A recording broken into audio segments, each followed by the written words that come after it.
ஒரு பாடல் பாட வந்தவள் உன் பாடலாகிறேன். எங்கள் ஊர் வந்துட்டு திருவாரூர், திருத்துறைப்பூண்டி, மேலக்குறுக்கைன்னு ஒரு கிராமம். அங்கேருந்து நாங்கள் வந்துட்டு சென்னையில் வந்துட்டு செட்டில் ஆகிட்டு கிட்டத்தட்ட 2007 வந்தோம். இப்போ இந்த ஸ்டேஜ் வரைக்கும் இங்கே தான் இருக்கோம். இப்போ அவங்க வந்துட்டு பார்த்திங்கன்னா இங்கே வந்ததுக்கப்புறம் நிறைய சேஞ்சஸ் இருக்குது. நல்லாவே பாடுறாங்க, நல்லா எஃபோர்ட் போடுறாங்க, இவங்களும் நல்லா ட்ரெயினப் பண்ணுறாங்க. அது மூலியமாக தான் இன்றைக்கி இந்தளவுக்கு பாடிட்டுருக்காங்க. அவ்வளோதான் பேசிக்காக. நீங்கள் சாரா வந்துட்டு ஒரு 3 வயசுலேருந்து பாட ஆரம்பித்தா. ஃபஸ்ட்டு அவள் பாடின பாட்டு கண்ணம்மா சாங், ரெக்க படத்துலேருந்து பாடியிருந்தாங்க. சும்மா கேள்வி ஞானத்தில் பாடுவாங்க. அப்புறம் அவங்க அப்பா சொல்லி கொடுக்கறத வச்சு பாட ஸ்டார்ட் பண்ணாங்க. ஸ்கூல் அவங்க படித்த கோவிட்க்கு அப்புறம் இப்போ படிக்கிற ஸ்கூல் சென்னை மூட்டங்காரச்சாவடியில் கவர்மெண்ட் ஸ்கூலில் படிக்கிறாங்க. 8th ஸ்டாண்டர்ட் வரைக்கும் இருக்குது. அந்த ஸ்கூல் தான் பெரிய சப்போர்ட் ஆக்சுவலாக. அவங்களோட பிரின்சிபல், டீச்சர்ஸ் எல்லாருமே. ஸ்கூல் வந்து நிறைய எந்த ஸ்டேஜ் கிடைச்சாலும் அவங்கள ஏற்றிடுவாங்க. அதுக்கப்புறம் வெளில எங்கே காம்படிஷன் நடந்தாலும் அழைச்சிட்டு சொல்லுவாங்க. பெர்மிஷன் நிறையா கொடுப்பாங்க. ஸோ எங்களுக்கு இந்த காம்படிஷன் தான் நிறைய எங்களுக்கு சொல்லி கொடுத்துச்சு. அதெல்லாம் தாண்டி இங்கே விஜய் டிவி சேனல் சூப்பர் சிங்கருங்கிற ப்ரோக்ராமில் நிறையா கற்றுக்கிட்டாங்க சாரா ஸ்ருதி. ஸோ ட்ரைனிங் கொடுக்குறாங்க, எப்படி என்ன பண்ணணும், எது பண்ணக்கூடாதுங்கிற நிறைய விஷயம் கற்றுக்கிட்டாங்க. இப்போ இவ்வளோ தூரம் வந்திருக்கிறதே அப்பா, இவ்வளோ பெரிய ஜட்ஜஸ் முன்னாடி இவ்வளோ தூரம் ட்ராவல் பண்ணியிருக்கோம், எவ்வளோ சேஞ்சஸ் இருக்குது, அவங்க சொன்னதெல்லாம் என்னெல்லாம் மாற்றிருக்காங்கன்னு அவங்க பாடும் போதே எங்களுக்கு தெரியுது. சாரா பற்றி சொல்லணுன்னா, ஒரு விஷயம் பண்ணணும் அப்படின்னா அதில் ரொம்ப ஸ்ட்ராங்காக இருப்பாள். அதை பண்ணணுன்னா அதை பண்ணியே ஆகணும் அப்படிங்கிற ஒரு விஷயத்தில் ஸ்ட்ராங்காக இருப்பாள். எந்த விஷயம் எடுத்தாலும் சரி. இப்போ பாட்டு பாடும்போதே ஒரு விஷயம் வரலன்னா 30-50 வாட்டி ப்ராக்டிஸ் பண்ணி அதை கொண்டு வந்துடுவாள். அது அவளோட விஷயம் அதுதான். அதேமாதிரி வீட்லேயும் பார்த்தீங்கன்னா ரொம்ப கேரிங்கான பர்சன் சாரா. ஸோ எங்கள் வீட்டில் எல்லாத்துக்கும் சேர்த்தி அவள் தான் அப்படிங்கிற மாதிரி. இந்த ஸ்டேஜுக்கு வரதுக்கு நிறைய உழைப்பு போட்டிருக்காங்க. என்னென்னா நிறைய காம்படிஷன் அட்டன் பண்ணியிருக்காங்க.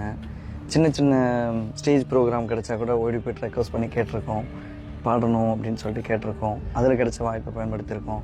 அப்புறம் நிறைய ஸ்கூலு நிறைய இடத்துல கிடைக்கல, நிறைய இடத்துல கிடைச்சது கொடுக்க மாட்டாங்க. அது இல்லாமல் இப்போ நம்ம எங்கேயாச்சும் பீச் போகிறோம், அந்த சின்னதாக அந்த ஓப்பன் பிளேஸில் பாடுவாங்க, ப்ராக்டிஸ் பண்ணுவாங்க. அவங்கள்ட்ட கேட்டவே ஒரு சமயம் கிடைக்காது. பட் எங்களுக்கு கொடுத்த ஒரு வாய்ப்பு யாருன்னா ஆன் த ஸ்ட்ரீட் ஆஃப் சென்னைன்னு சொல்லிட்டு OTSன்னு சொல்லிட்டு ஒரு டீம் இருக்காங்க. ஒரு வாட்டி பெசன் நகரில் வந்து அவங்க வந்து ஸ்ப்ரெட்டிங் ஸ்மைல்னு சொல்லிட்டு அவங்களோட அவங்க பண்ணிட்டு இருக்கும் போது நாங்கள் கேட்டோம் ஒரு சான்ஸ் பாடலாமான்னு. அப்போ அவங்க கொடுத்தாங்க. அவங்க தான் எங்களுக்கு ஃபர்ஸ்ட் கொடுத்தது. ஸோ அதில் அவங்க அப்பா சாராவும் அவங்க அப்பாவும் பாடினாங்க. அங்கே தான் முதல்ல வந்து சின்ன வயசுலேருந்தே பாடுவீங்களா நீங்கள்? ஸ்டேஜ் சின்ன வயசுலேருந்தே பாடுவேன். ஏதாவது மியூசிக் ஷோவில் நீங்கள் பாடுறது அப்படி ஏதாவது இருக்கா? மியூசிக் ஷோவில் பாடியிருக்கேன். நம்ம இண்டிவிஜுவலாக வந்து பொங்கல் செலிப்ரேஷனில் பாடியிருக்கேன். அப்புறம் மக்கள் டிவியில் தமிழில் மக்கள் டிவியில் பாடியிருக்கேன். அப்புறம் நீயா நானால வந்துட்டு தத்துவ பாடல்களில் திரைத்துறையில் பங்கு என்ன அப்படிங்கிற ஒரு டாப்பிக்கில் நான் பாடியிருக்கேன். பாடி வவுச்சர் கூட வாங்கியிருக்கேன் அதில். அப்புறம் இது வா தமிழா வா ப்ரோக்ராமில் இளையராஜா முதுபானம்னு சொல்லிட்டு ஒரு நிகழ்ச்சியில் நான் பாடியிருக்கேன். இப்போ வந்து உரிமைகள் மறுக்கப்பட்ட ஈழத்து மண்ணிலிருந்து உரிமைகளும் திறமைகளும் ஒரு மறுக்கப்பட்ட மலங்கடிக்கப்பட்ட அப்படி நடைபெற்று கொண்டிருக்கின்ற அந்த ஒரு ஈழத்து மண்ணிலிருந்து ஒரு பிரியங்கான்ற பாடகி வந்து இந்த நிகழ்ச்சிக்கு வந்திருக்கின்றார். அப்போ இந்த விடயத்தை வந்து நீங்கள் எப்படி பார்க்குறீங்க? பிரியங்கா பற்றி சொல்லணுன்னா நிறைய சொல்லலாம். ஆனால் அதெல்லாம் தாண்டி பிரியங்கா ஃபேமிலியே ரொம்ப ரொம்ப ஃபேமிலி, ரொம்ப அன்பான ஃபேமிலி ஆக்சுவலாக. ஒன்றும் இல்லை, இப்போ ஏதாச்சும் ஒரு விஷயம் சொல்கிறாங்கன்னா ஃபஸ்ட்டு ஏந்திரிச்சு அப்ரிஷியேட் பண்ணுறது அவங்க ஃபேமிலியாக தான் இருக்கும். அது யாராக இருந்தாலும். அதில் ஒரு விஷயம் என்னென்னா, பிரியங்கா அப்பா, நான் இதுக்காக சொல்லலை, பிரியங்கா அப்பாவும் சரி அவங்க ஃபேமிலியும் சரி, தான் பொண்ணு பாடுறாங்க அவங்கள மட்டும்தான் அப்ரிஷியேட் பண்ணணும், அவங்கள தான் நம்ம வந்துட்டு ஃபோக்கஸ் பண்ணணும்னு நினைக்க மாட்டாங்க. யார் பாடினாலும் ஃபஸ்ட்டு அப்ரிஷியேட் வந்து அவங்களோட தான் இருக்கும். அவங்க எழுந்திரிச்சு ரொம்ப அதில் அவங்க ஃபேமிலியில் உள்ள ஒருத்தவங்க பாடின ஒரு ஃபீல் கொடுப்பாங்க அந்த இடத்துல. அது பெரிய விஷயம். அது வந்து எங்களுக்கு தெரியுதோ ஈழத்தமிழ் மக்கள் வந்து இந்த அளவுக்கு அன்பா இருப்பாங்களாங்கிறது எங்களுக்கு இவங்களை பார்க்க தான் சொல்லதான் புரியுது எங்களுக்கு. அதே மாதிரி சாராவும் பிரியங்காவும் ரொம்ப க்ளோஸ். ஆமாம், இப்போ ரிஹர்சல் வரும் இல்லை எங்கே பார்த்தாலும் சரி சாரா அவளும் சரி சாரான்னு சாராவும் நல்லா க்ளோஸாக இருப்பாங்க. பட்டு அதான் இவங்க சொன்ன மாதிரி இவங்க ஃபேமிலி பார்த்து தான் அங்கே இருக்கவங்க இப்படிலாம் இருப்பாங்க அப்படிங்கிறது தெரிஞ்சிச்சு. அதே மாதிரி பாட்டு ஏதாச்சும் ஷோவோட அந்த ரவுண்டு சாங் வெளில வந்துச்சுன்னா பிரியங்கா பிளேஸ்லேருந்து நிறைய பேர் கமெண்ட்ஸ் போட்டிருப்பாங்க. இலங்கையிலேருந்து இல்லை ஆமாம், நிறைய கமெண்ட்ஸ் போட்டிருப்பாங்க.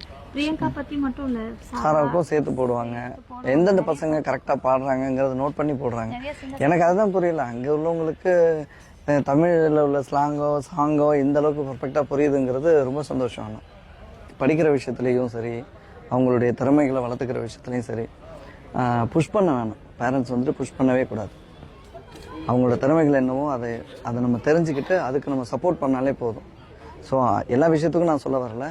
எது கம்ஃபர்டபுளாக இருக்கோ, எது அவள் சொல்கிற விஷயத்தில் நல்லதுன்னு தோணுதோ அந்த விஷயத்துக்கு நம்ம சப்போர்ட் பண்ணி அவங்கள மேலே கொண்டு வரலாம். அது எந்த துறையாக இருந்தாலும் சரி.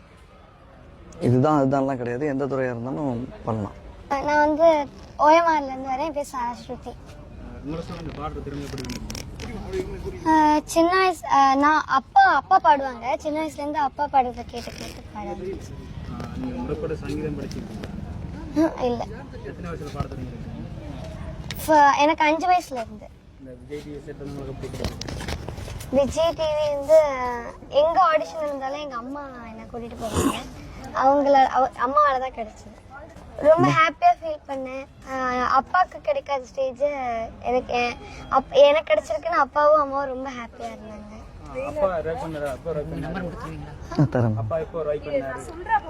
அப்பா வந்து நான் வந்து நான் ஒரு 6 மந்த் பேபியா இருக்கும் போது அப்பா ஆடிஷன் நடந்தது. நீங்கள் விஜய் செட்டுக்கு வந்தப்போ உங்களுக்கு வந்து ஃப்ரெண்டாக கிடைச்சிருக்காரு. அதுக்கு வந்து அவங்களோட நிலைப்பாடு இருக்கு. எனக்கு வந்து ஸ்கூல்ல வந்து ஃப்ரெண்ட்ஸ் கிடையாது. நான் எப்பவுமே தனியாக தான் இருப்பேன். எனக்கு இங்கே வந்து ஃப்ரெண்டு கிடைச்சோடனே அவ ரொம்ப கேரிங்காக இருப்பா. ரொம்ப